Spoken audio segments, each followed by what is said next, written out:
তারপরে আমি একদিন ঘুমের ভান ধরে শুয়ে থাকি। শুয়ে থাকার পরে উনি করলো কি, আস্তে করে উঠে চলে গেল দরজাটা চাপায়া। আমি উঠা দরজা খুইলা দেখতে গেছি যে সে আছে কিনা, কোথায় গেছে। বিশ্বাস করবেন না আপনারা, আমি দরজা খুইলা যখনকার বের হইছি ওরে দেখি, যখন দরজা খুললা বের হইছি ওরে দেখার জন্য, ও দেখি আমার ভাসুরের ঘরের দিকে চলে যাচ্ছে।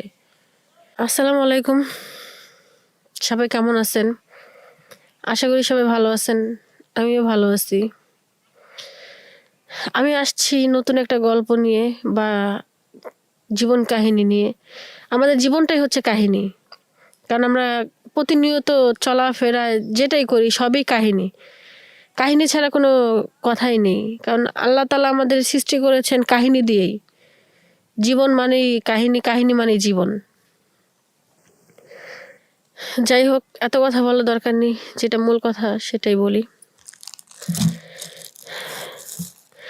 একটা কথা কি, আমি যেটাই বলবো সবার উদ্দেশ্যে, সবাই আমার কথাটা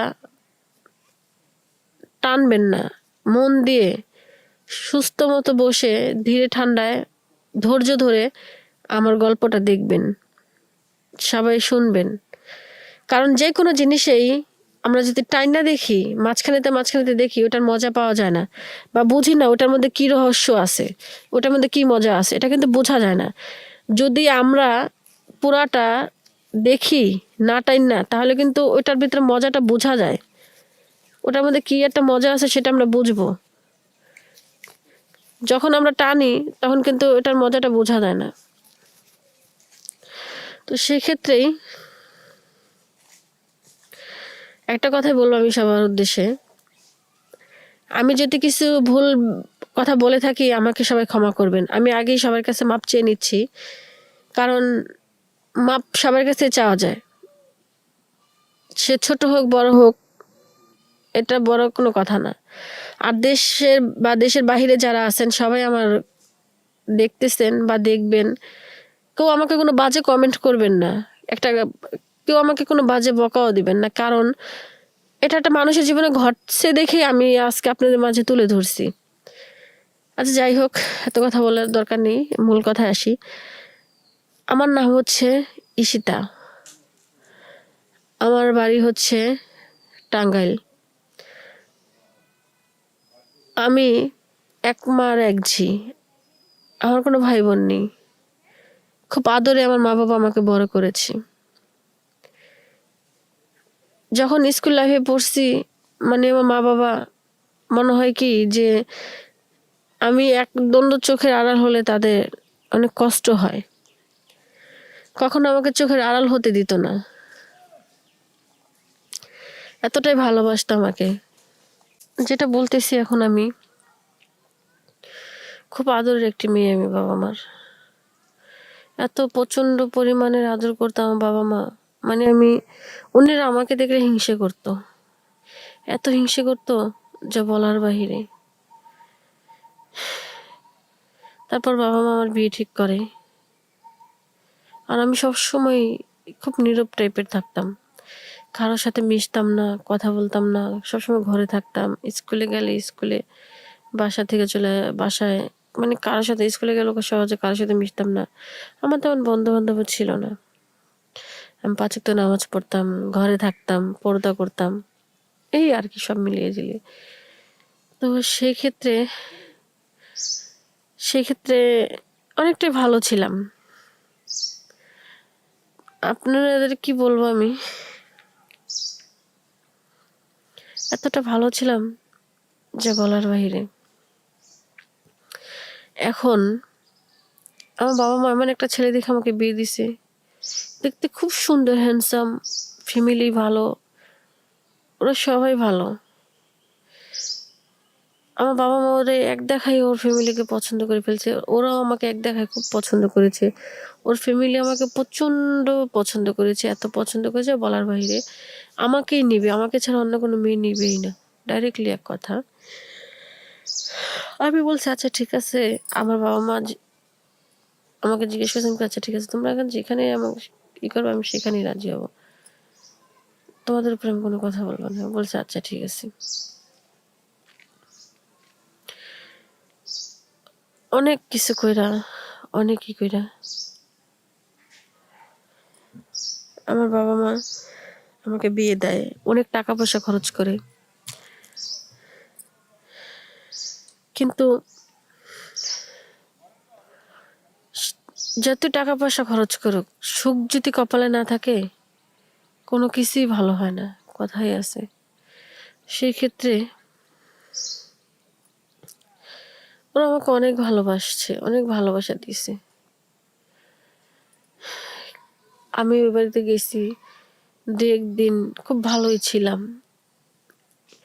আমার স্বামী আমাকে খুব আদর করে, বাড়ির সবাই আদর করে, আমার জাল, শ্বশুর শাশুড়ি ভাসুর সবাই, ননদ। কিন্তু এক পর্যায়ে আমি কখনোই মানে বাহিরে বের হইতাম না, তো এটা আগে থাকতেই। আর ওই বাড়িতে নতুন বউ, তখন তো আরো আগে বের হই না। আমার হাজবেন্ড না আমাকে রাত্রে ঘুম পাড়িয়ে কোথায় জানি চলে যেত, 2-3 ঘন্টা পরে আসতো। 2-3 ঘন্টা না, আমার 2 ঘন্টা বা 2.5 ঘন্টা পরে আসতো। আমার ভাসুর ব্যবসার কাজে ঢাকা যাইতো, বাড়িতে থাকতো না। বেশিরভাগ সময় উনি ঢাকায় থাকতো, ব্যবসা করতো, মাসে 2-1 বার আসতো। আমার হাজবেন্ডকে দেখতাম কি প্রতিদিন রাত্রে এরকম চলে যেত, প্রতিদিন রাত্রে এরকম চলে যেত। কোথায় যায় উনি, কোথায় যাচ্ছেন চিন্তা করতাম। মাঝরাতে ঘুম ভেঙে যেত ওনাকে পাশে না পেলে। 1 দিন 2 দিন 3 দিন 4 দিন 5 দিনের মধ্যে দেখতাম প্রায় মাসখানেক চলে যায়। পরে একদিন না আমার মনে খুব সন্দেহ লাগলো, 1 দিন 2 দিন হলে সারা যায়, প্রতিদিন। তারপরে আমি একদিন ঘুমের ভান ধরে শুয়ে থাকি, শুয়ে থাকার পরে উনি করলো কি আস্তে করে উঠে চলে গেল দরজাটা চাপায়া। আমি উঠা দরজা খুইলা দেখতে গেছি যে সে আছে কিনা, কোথায় গেছে।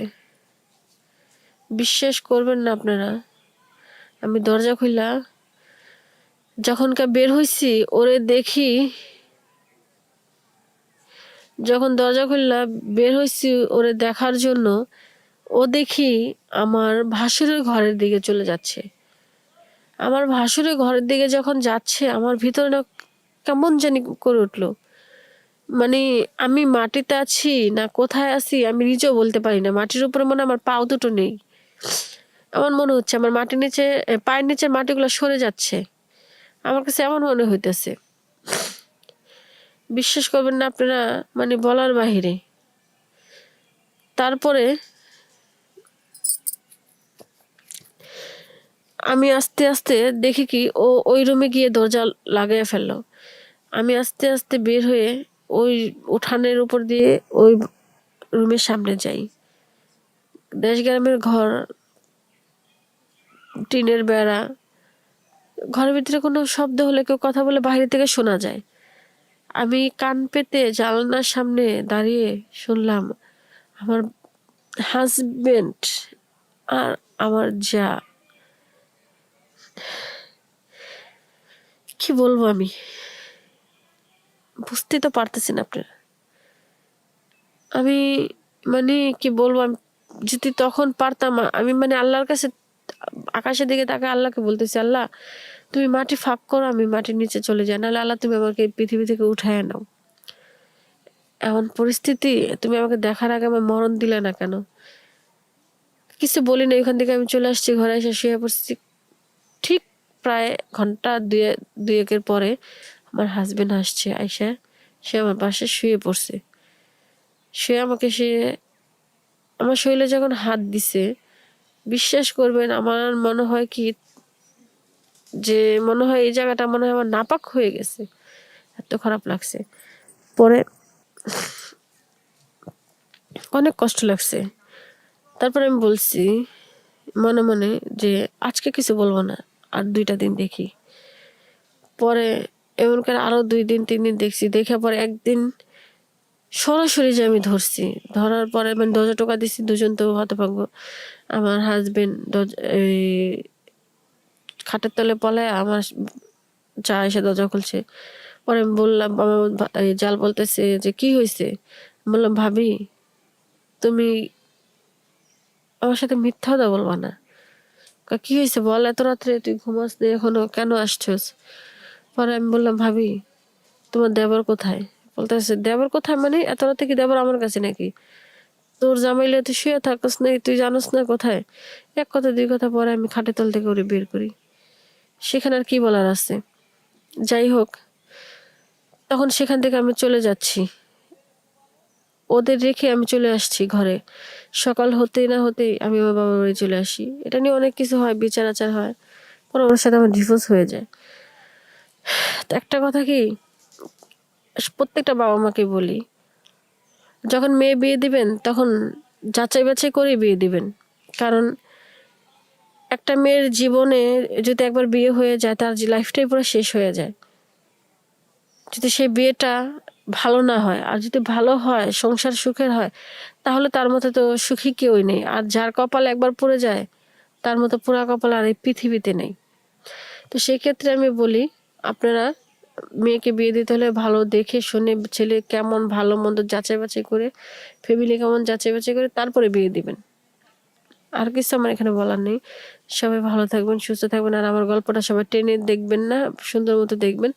আর লাইক কমেন্ট শেয়ার করবেন, সাপোর্ট করবেন, আমাদের পাশে থাকবেন, আমাদের চ্যানেলটা সাবস্ক্রাইব করবেন। আসসালামু আলাইকুম, আল্লাহ হাফিজ।